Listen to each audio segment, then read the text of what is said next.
And you are now live, Chair. Great. Thank you very much, Dorothy. Good afternoon, everyone. I'd like to welcome everybody to the Audit and Finance Standing Committee meeting for October 9th, 2024. It is 1:06 p.m. and I'd like to call the meeting to order. My name is Paul Russell and I represent Lower Sackville. I would also like to acknowledge that the Halifax Regional Municipality is located in Mi'kma'ki, the ancestral and traditional lands of the Mi'kmaq people. The municipality acknowledges the peace and friendship treaties signed in this territory and recognizes that we are all treaty people.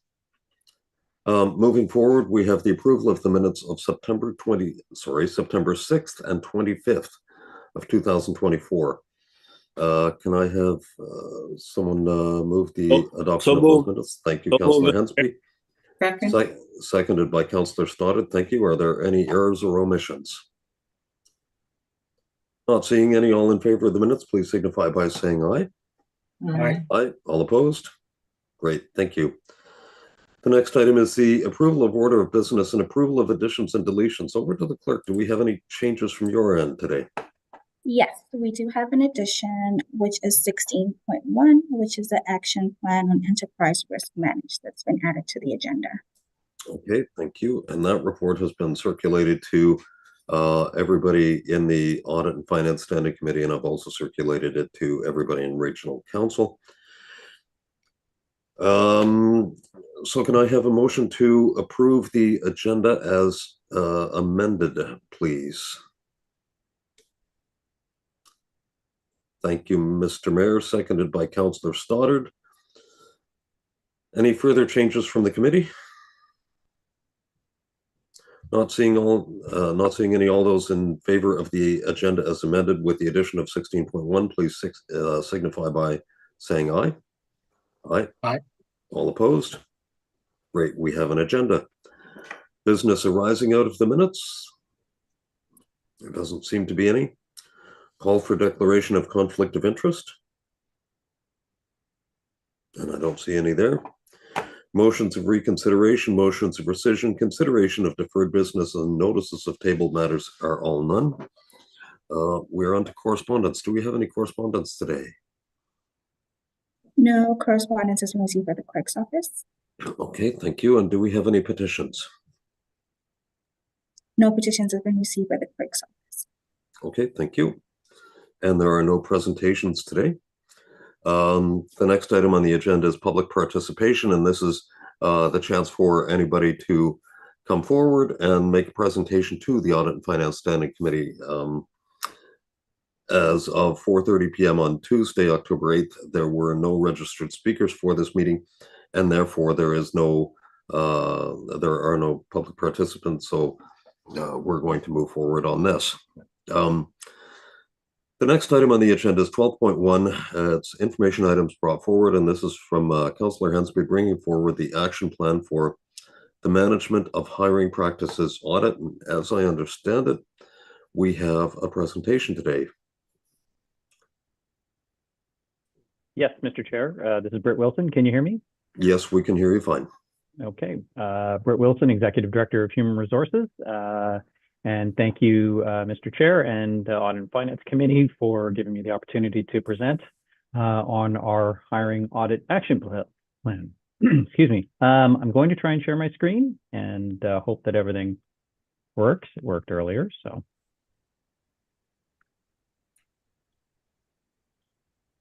Is that visible? No. Okay. Give it a second. Yes.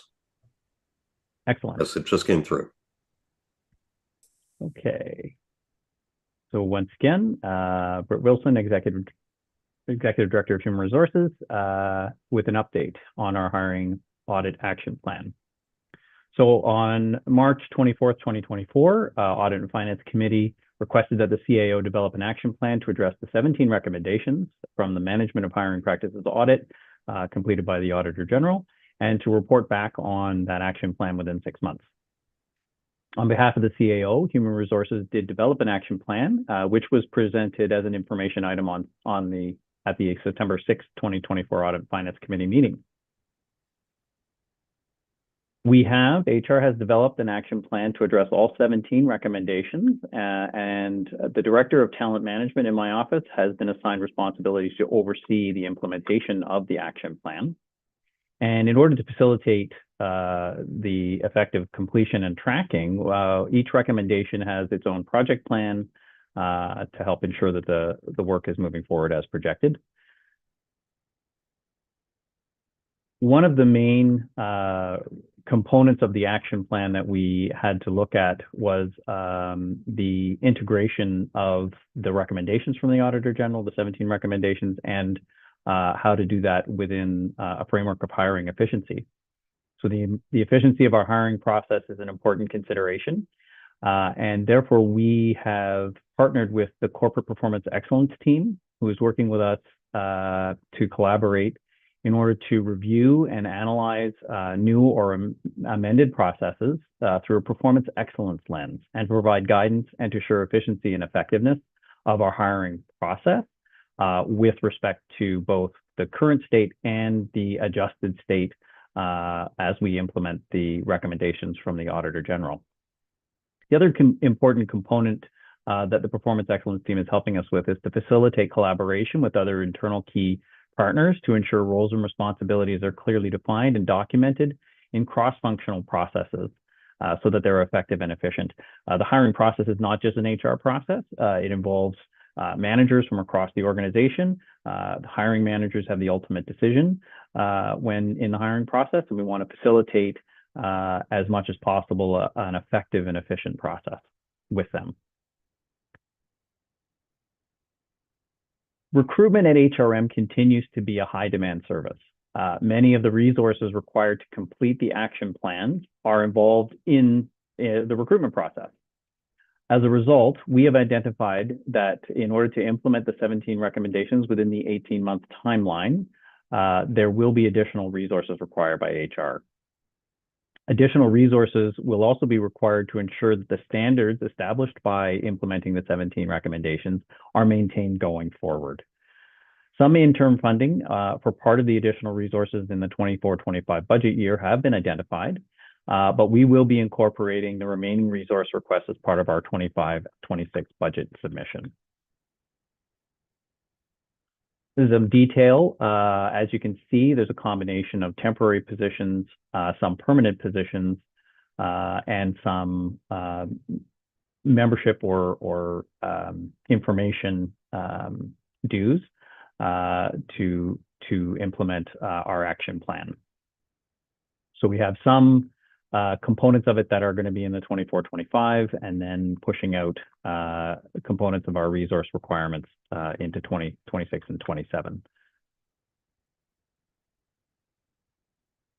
This chart is to show the progress that we've already made, and actually this is updated. The report that was submitted to Council on September 4th, or sorry, September 6th to Audit and Finance had some reporting on the level of completion with respect to the recommendations. That's actually been updated here in this chart, so you'll see there's more components that have been moved through and to completion. We've just identified how components of the project are moving from planning and research phase through development and then to completion. And then for a little bit more detail, each of the recommendations, like each of the 17 recommendations, is being addressed through 45 disparate actions. So each of those actions has a team that's devoted to working on them. And as you can see here in this chart, 76% of the actions, of the 45 actions, are in progress, and 17% of those actions have actually already been completed, with a small percentage of them not yet started. Some of the rationale, some of them have not been started because we're still continuing to work through some processes with our partners in Performance Excellence. And that is my brief update, and I am happy to take any questions that Audit and Finance may have. Thank you very much, Britt. For members of the committee, please David, I guess you're using your phone. Okay, well, we will track it that way. For other members of the committee, feel free to either raise your hand or enter it into the chat, and I'll keep an eye on both. Go ahead, Councillor Hensby.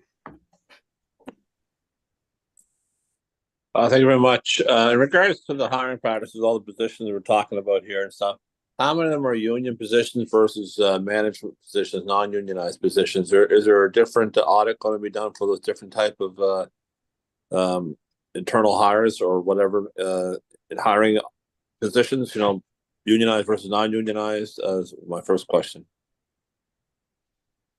Thank you, Councillor, through the chair. So as I understand it, the Auditor General's office selected a random sampling of hiring files when they conducted their audit. Some component of those hiring files were for unionized positions. There was a significant number of those hiring files that were non-union. So the implications for the action plan that will stretch across the board. So the audit recommendations address hiring practices for all forms of hiring, non-union and union. Now, some union policies I understand is that seniority plays a significant role and an opportunity for first preferential treatment, where, you know, I guess you could say inside track and getting the jobs in regards to if it's unionized position, they should have an ability to apply for it and give the consideration for it. How much is that being done through this audit in regards to seeing how many people are taking use of that unionized clause for consideration of hiring? So the implementation of the recommendations will comply with all our collective agreements, 100%. So that is some of the nuance to implementing. We have to comply with the hiring requirements of each collective agreement, and we will do that. They will integrate. I don't have any specific numbers. Many of the clauses within the collective agreement are mandatory, essentially. So the highest or the next senior most qualified applicant has to be offered the position in many of our union agreements. So that's an automatic that will comply. In that case, there may not be as much. The hiring process may be much quicker, but the components within the fair hiring process, they all have to comply with the collective agreement, and they will do so. I've heard some people state that some of our positions, or sometimes the job description is how is it catered or custom made to fit a particular person's resume and stuff. So I'm just kind of curious if there's any claims or through the audit report in regards to having such employment opportunities that are being crafted for certain individuals to compete for, like almost handpicking a candidate. The Auditor General did not specifically make any commentary about job descriptions being tailored. There was commentary about researching best practices with respect to internal versus external hires, as well as some commentary about the use of the appointment business practice. So absolutely, those are being addressed, and we are in the process of searching for doing best practice research to ensure that we find that right balance between internal promotion and external hires. So there's nothing specific about job description in that space, but it'll sort of be a component of our best practice. We'll be looking at things like that. And has there been any issues in regards to nepotism or perhaps preferential treatment for friends and relatives? The Auditor General did not raise that specifically. The Auditor General raised risks associated with some of the documentation in our processes, that they couldn't find necessarily evidence of decisions that were made. So obviously improving those processes is important, but there was no specific findings with respect to that. We do have, as part of our fair hiring process and our code of conduct, specific language around to prevent the participation of family members in panels or in hiring decisions. and there was none found by the Auditor General. I believe the CAO may have a comment there. Thank you. Yes, I wanted to add 2 points. One is that job descriptions are reviewed by Human Resources. Secondly, depending upon the collective agreement, job descriptions for unionized positions will be developed in collaboration with the union also, but it would depend upon the collective agreement. Thirdly, the question about nepotism. The new code of conduct that was introduced on April 1st, I believe, covers that in terms of addressing definitions around what constitute, family or close relationships that warrant a declaration of a conflict of interest through a hiring process, and covers that off. And my recollection of the findings from the Municipal Auditor General's audit, there were not concerns raised in that regard. My last question regards to some. David, would you mind coming back? We have a couple of other speakers. Okay, certainly, sir. Thank you, Brett. Thank you, CAO. Go ahead, Councillor Daigle-Gammon. Thank you very much, Mr. Chair, and apologies for being late. Thank you for the report, Britt. I'm curious around the corporate membership with the HR best practice organization. Have you selected a company yet, or has there been a tender gone out for that? Thank you very much, Deputy Mayor, through you to the chair. We have selected a provider. We are moving forward with the Gardner Group membership.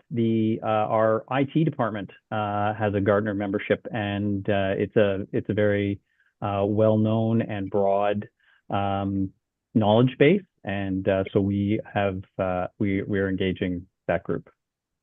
Great, thank you. I've heard a bit about them, and I know that they seem to have, some really good, credible organizations that they support, which is interesting. My other just quick question is: there's some components on the budget that I was looking at. Was there ever a consideration to contract out any components of the work, as opposed to all being internal and new hires? Thank you very much, Deputy Mayor. Certainly the temporary work that we've identified that is sort of that work that's to set things up and get things moving.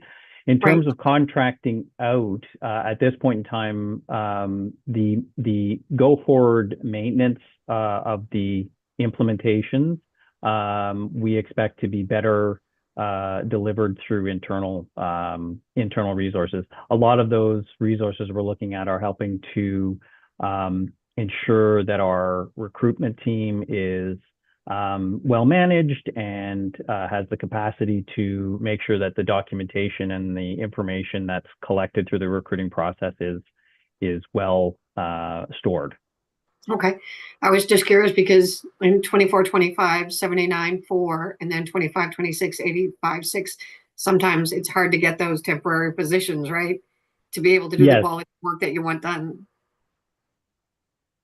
Yeah, we recognize that can be a challenge, although we have a fairly good pool of candidates available to us in the temporary workspace. So we're pushing forward with some of those already. Thank you very much. I appreciate the answers, Brett. Thank you, Mr. Chair. Thank you, Deputy Mayor. Go ahead, Councillor Stoddard.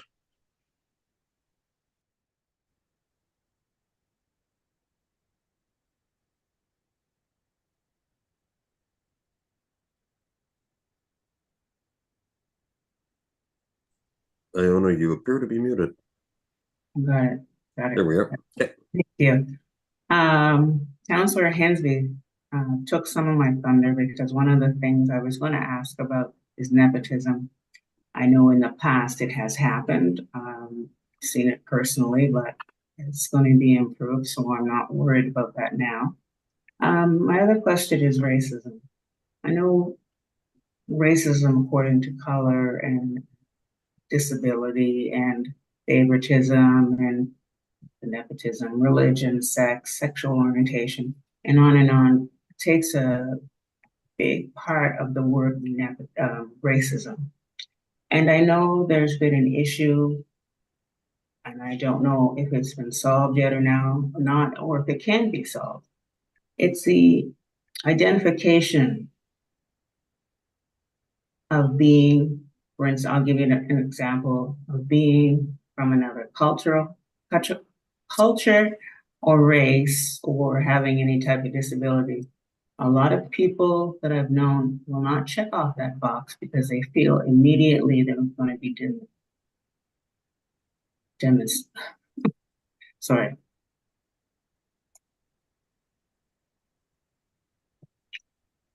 Immediately they're going to be cut out of the application form.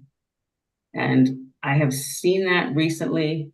I won't name any names, but a particular man of color applied for a job. This was a job fair, and a couple of men of color applied, and they checked off the box. And when the applications were reviewed, someone asked, well, didn't you have any people of color apply? And the answer was no.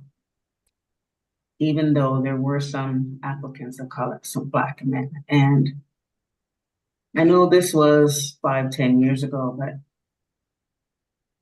I'm just wondering if there is a solution to that problem. Maybe not have a box at all so somebody doesn't feel incriminated before they even looked at the job. I found it very frustrating that because of their color, that they were immediately dismissed. And that would be something I would hope that has changed in HR. I don't know if you have any comments or not. Thank you very much, Councillor, through you to the chair. Certainly, the self-identification component of the hiring is voluntary, so it's not necessary to check off the box. However, we, as part of our process and the outreach that our hiring staff are heavily engaged with now, is to really try and dispel that perception that identifying yourself as being from an underrepresented group is somehow going to diminish your ability or your potential for hiring. We are actively working on communicating that, but we're also actively working on improving our interview panel skills for anyone who is selected for interview panels. We've recently rolled out interview panel training across the organization, and the training went live in August, and we've already trained almost 120 staff members to be interview panel participants, and we now can reliably say we have 2 hiring panel trained staff from every equity group identified under the Human Rights Act. So any manager or any hiring process where someone has self-identified, we can make sure that there's a representative on the hiring panel who will share a cultural or underrepresented group characteristic to help with ensuring that they feel welcome at that process and feel that their application and their chances of getting hired are on par and equitable. That is good news to hear.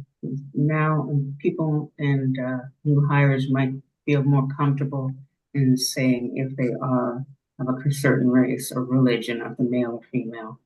Yeah, thank you for that. I appreciate it. Thank you, Councillor Stoddard. Councillor Hensby.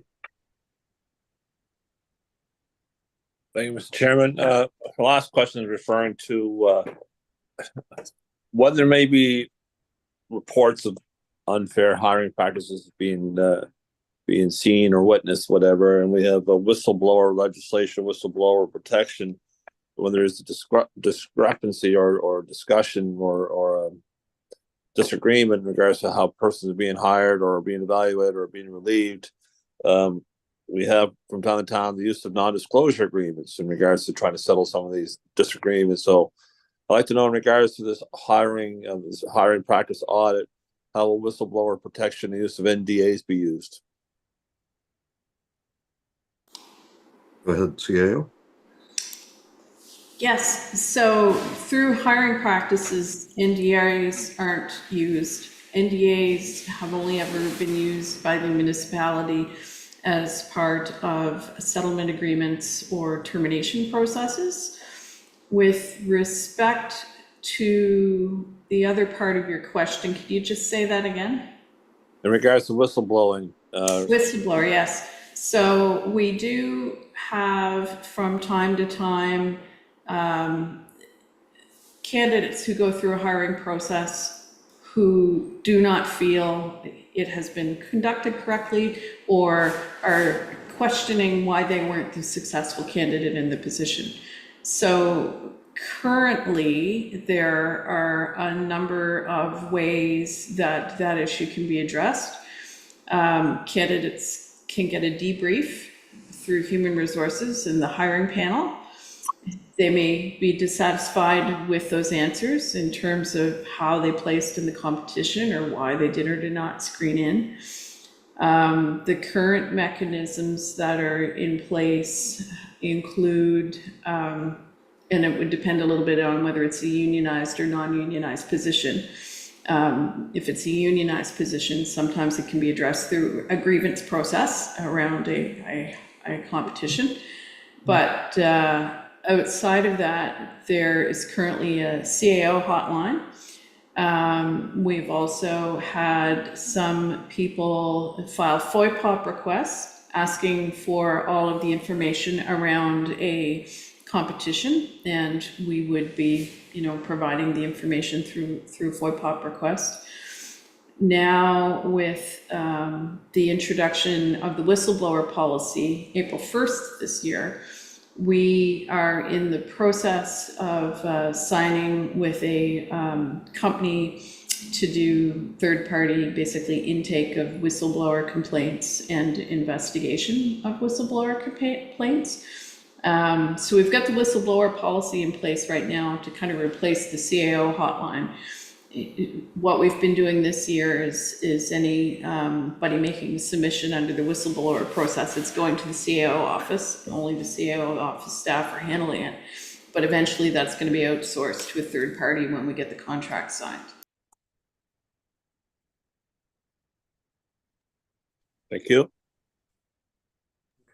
Thank you, Councillor Hensby. I don't see any further questions on the list. So when the Auditor General returns, it is anticipated that all of these recommendations would be complete? Thank you, Mr. Chair. Our intent is to try and complete all of the recommendations before the 18-month follow-up review by the Auditor General. But as I mentioned in the report, some of that will be dependent on our ability to source resources to make sure we get those done. Right, and forgive me. I see.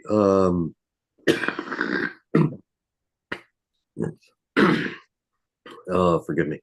I see in the report it talks about some expenditures for the 2024 fiscal year, but it's got an amount on there. It says total 2025-26. I'm just wondering if you can dig into that just a little bit.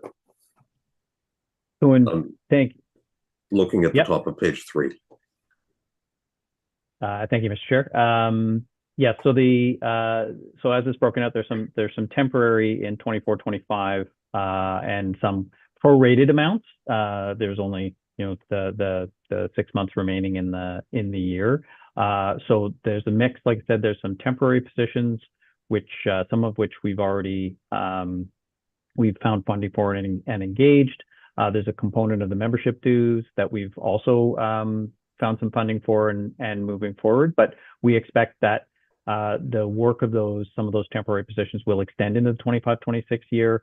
And then there's some permanent positions that we would like to be able to staff up this fiscal year, but that will be somewhat dependent on our ability to recruit and then finding some funding. Otherwise, some of those numbers may get pushed into 25-26. Okay. We do also have a question about, can we get a list of these positions? Would that be beneficial? Yes, we can circulate a list of the proposed positions to Audit and Finance. Yep. Okay, thank you. And go ahead, Councillor Stoddard.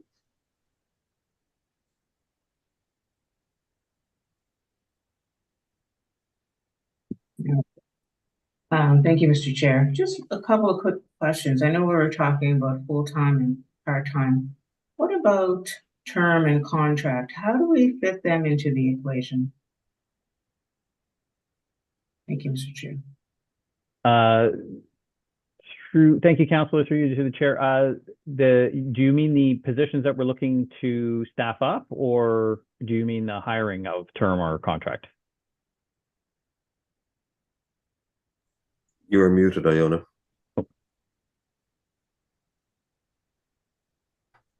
I think the hiring term and contracts. Sorry, just for clarification, so you're meaning, is there a different process for hiring term or permanent positions at HRM, term versus permanent positions at HRM from a hiring practices perspective? Yes. For full-time, you have a certain standard we're looking at, and then how do you deal with term where they're only there for 6 months a year, or a contract that's maybe for a year? How do you work them into the equation that you have now for permanent and part-time, where they're kind of cusp? Yeah, so certainly the hiring component is exactly the same. The type of position that we would be looking for would be defined by the hiring manager at the outset. So hiring manager might say, I only need a position for a fixed period of time, and then but the hiring process would be identical to a permanent. So if it's a non-union position, you would have a hiring panel and you would have those processes. If it was a unionized position, obviously it would follow the specific union rules. So there's no difference from a term to a permanent, other than the offer letter would then dictate the how long the employment would be for. Just a quick question, another quick question. How would you work those positions into your numbers? Because I know you have numbers. Sorry, go ahead. Yeah, sorry, Councilor. Maybe I misunderstood. So with respect to the positions that I'm planning on hiring to help with implementing, so within the 24-25 fiscal year, I would be looking at where my current vacancy numbers are, and I would be trying to utilize any funding that we might have to get those positions staffed up earlier in this year. With respect to some of the other pieces, I've been able to find funding through different projects for this fiscal year. But like I've illustrated in the chart, if anything that we're not able to get executed in this fiscal year or find funding for, I will be looking for that in the 25-26 budget submissions. So you'd see those that way. Thank you so much. Thank you, Mr. Chair. Okay. Thank you very much, Councillor Stoddard. There is no motion with this report. It is an information report that has come forward, and there are no further speakers. So let's move ahead. The next item on the agenda is the investment activities for the quarter ended June 30th. I'm sorry. Item 13.1 is the Auditor General, and there is nothing from the Auditor General. 13.2.1 is the investment activities for the quarter ended June 30, 2024. We don't have a presentation on this, but we do have one of the staff members, Vicky, who is able to answer questions. Go ahead, Mr. Mayor. I'll put the motion on the floor. It's recommended that the Audit and Finance Standing Committee forward this report to Halifax Regional Council as an info item. Second. Thank you, Councillor Cleary. Go ahead, Mr. Mayor. No questions. Nothing on it? Okay. And I don't see any other members of the committee with a question. So are we ready for the question? Seems we are. All in favor of the report of the motion, please signify by saying aye. Aye. Aye. Aye. All opposed? Aye. Great. Thank you very much. That will be forwarded to Regional Council. The next item on the agenda is there's nothing from the grants committee. There's nothing from members of standing committee. There are no motions. We do have the in-camera minutes from September 25th, 2024. So can I have a motion to approve those minutes, please? So Thank moved. you, Thank you, Deputy Mayor. Seconded by Councillor Hensby. All in favor of the in-camera minutes from September 25th, 2024, please signify by saying aye. Aye. Aye. All opposed? Great, thank you. The next item on the agenda is the added item, item 16.1, and this is the report, the action plan on enterprise risk management. I'll Go ahead, Mr. Mayor. I'll put the recommendation on the floor if it's appropriate here. Go ahead. That it's recommended the Audit and Finance Standing Committee recommend that Halifax Regional Council 1 approve the action plan contained within the discussion section of this report to update the enterprise risk management process, which includes operational and strategic risk frameworks to better identify, manage, and mitigate the risks that may impact on the organization's ability to meet strategic objectives, and 2, direct the CAO to implement the action plan. Thank you very much. Do we have a seconder? Second. Thank you, Deputy Mayor. Mr. Mayor, do you have anything on that? Yeah, just this was an important report that came to, I guess there was direction for both audit and finance and executive and in general for council. And I know that the CAO has already sort of undertaken some of this work prior to the report, that there was some work that was being done by our CAO and others. And I wonder if she could just speak to that if she's with us, and her thoughts on dealing with the rest of those recommendations. Thank you for the opportunity. I'll start, and perhaps I'll throw it over to Joel Plater or John Trabes if they want to add. But in January of 23, I guess, when I became CAO, within the first few months, I asked for a briefing around enterprise risk management at the municipality, and had learned that enterprise risk management had recently moved from the finance and asset management business unit over to legal and risk insurance services as part of that review. After it had moved over, staff had already initiated some work to review the maturity of the program and where it needed to go next. So I think around March, we received the scope of the audit or at least the ideas of the preliminary scope of the audit that the Municipal Auditor General was going to do on enterprise risk management, and learned it would include operational risk management at the business unit level. Had some discussions around the fact at the time that business unit risk registers and management of business unit operational risks was really not in a formalized process or a formalized system at that time. So knew we needed work to do, work done then, but also knew that if that was going to be included in the audit being done by the Municipal Auditor General's office, that we would need to receive the findings from that audit to inform where we go next. So there was work going on simultaneously, I will say, while the audit process was going on, and through the ongoing work of Joel Plater and his team.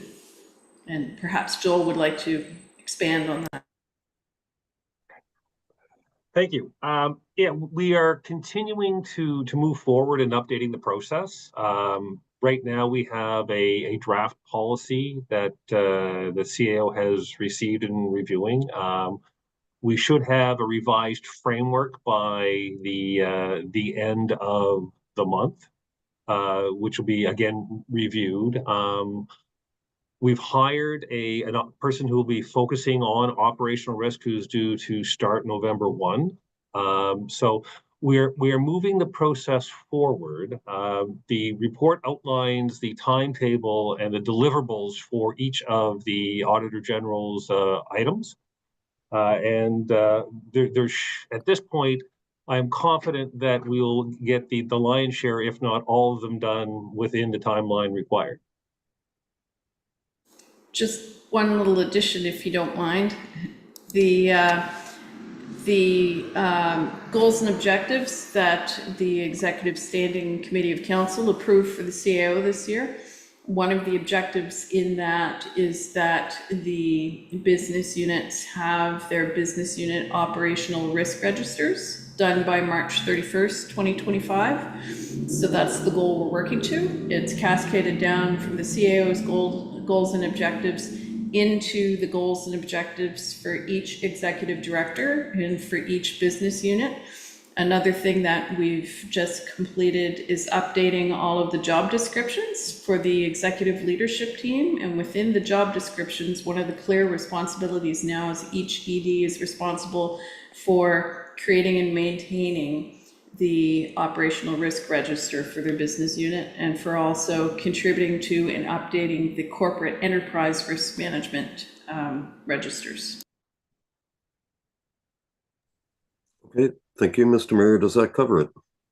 Yeah, if I could, a final comment will keep me from Sure. coming back, just to say, I think, as you know, Chair, that enterprise risk management is one of the biggest things for any organization or government entity these days. And this report that came in from the Auditor General was quite eye-opening. What I take great comfort in, I think that one of the many skills our CAO has is in this area, the diligence that's required.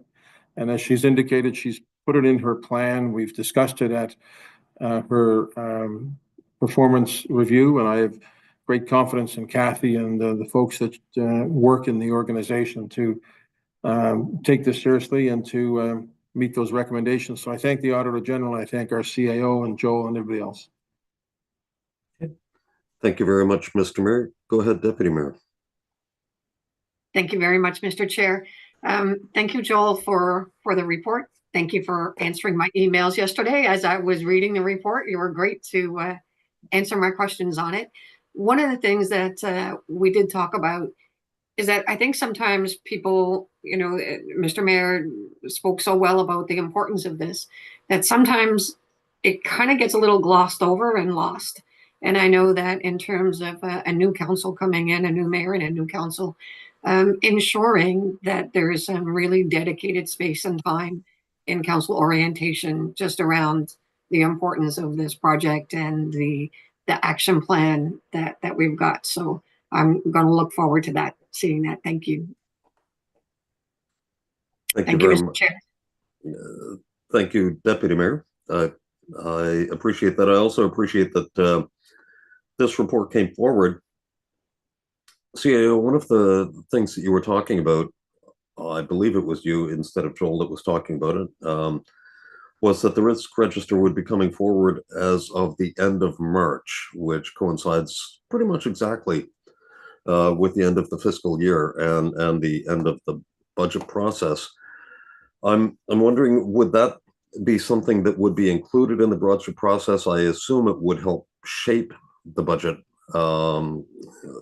As each business unit defines what their risk register is, they would look for items that would be in response to the risk register. So would that be included in the budget process? The second thing is, there is a provision for the policy to be reviewed periodically. And reading the report, it looks like that period is going to be annual. Is there also an expectation that should there be an incident, for example, a wildfire or a flood, that anything that is learned would trigger a review of whatever policy or whatever classification would be included in that risk register? Okay, perhaps I'll start with the budget piece and then throw it to Jerry, and Joel can speak to the timing of the register or policy updates. With respect to the budget, it's our expectation that right now when business units are developing their operating budgets, or asset working groups and the capital steering committee are developing the capital budget, that risk considerations are reflected as they're developing their budgets. Jerry and I have had some discussions about how we reflect risk considerations within the presentation of budget information to council. I'm going to throw that piece over to Jerry.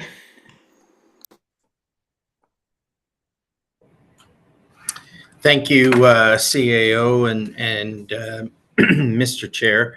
Yeah, not a lot to add to that. And I think one thing I know in my interviews with the Auditor General on the risk register audit is that there is a lot of risk that is being mitigated through the capital and operating budget process and annual business planning process.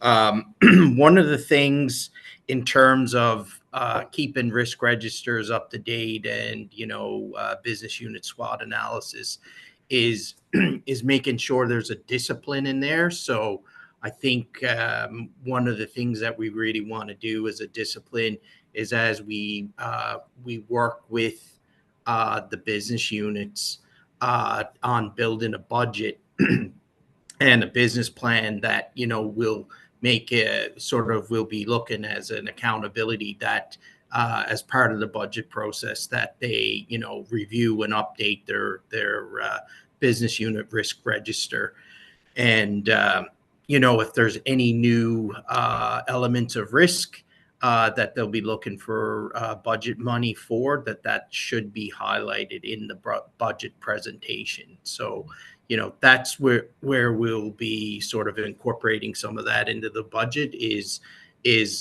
kind of like we've highlighted, service enhancements where there's a new envelope of funding that's being asked council to approve. The same thing will go with risk as well. Thank you. Thank you. Go ahead, CEO. And we're also contemplating, as we develop the next strategic priorities plan with the incoming mayor and council, the concept of having 3 different lenses through which we can view the business plan and the budgets. And the lenses that we would be applying corporately, one would be the climate lens, the second would be enterprise risk management, and the third would be diversity, equity, inclusion, and accessibility. So that, not only when we're presenting business plan and budget information, you'd see it by traditional business units, but you'd be able to get a good sense of what's crossing all of the departments and all of the budgets corporately that lines up to support our climate objectives, our enterprise risk management objectives, or our diversity, equity, inclusion, and accessibility objectives that cut across all business units. Okay. Thank you very much. Go ahead, Jerry.